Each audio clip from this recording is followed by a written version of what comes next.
ঝালকাঠির নলছিটিতে সন্ত্রাসী কর্মকাণ্ড ও চাঁদাবাজির প্রতিবাদে মানববন্ধন ও বিক্ষোভ মিছিল করেছে এলাকাবাসী ও ব্যবসায়ীরা। শুক্রবার 14 মার্চ দুপুরের উপজেলার সিদ্ধকাঠি ইউনিয়নের মসজিদবাড়ি এলাকায় মানববন্ধন অনুষ্ঠিত হয়। পরে মসজিদবাড়ি এলাকা থেকে একটি বিক্ষোভ মিছিল বের করে গোচরা বাজারে গিয়ে শেষ করেন তারা।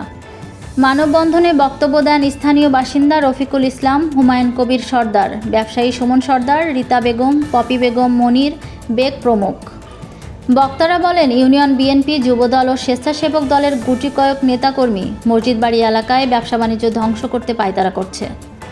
নিয়মিত সন্ত্রাসী কার্যকলাপ ও চাঁদাবাজি ছাড়াও চক্রটি বিভিন্ন সময় কয়েকজনকে মারধর করে মারাত্মক জখম করেছে।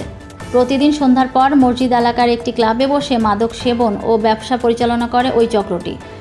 সম্প্রতি চাঁদা না দেওয়ায় সুমন সর্দার ও হুমায়ুন কবির নামে দুইজনকে হত্যার চেষ্টা চালানো হচ্ছে।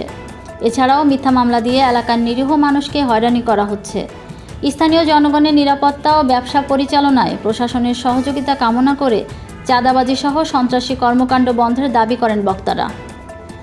স্থানীয় বাসিন্দা সুমন সর্দার ও হুমায়ুন কবির বলেন, মসজিদবাড়ি এলাকায় একটি ভবন নির্মাণ করতে গেলে স্থানীয় যুবদল নেতা এখলাস হোসেন মুন্নার নেতৃত্বে 15 থেকে 20 জন ব্যক্তি আমাদের কাছে চাঁদা দাবি করেন। চাঁদা না দেওয়ায় আমাদেরকে মারধরও হয়। এ ঘটনায় আমরা আদালতে মামলা করেছি।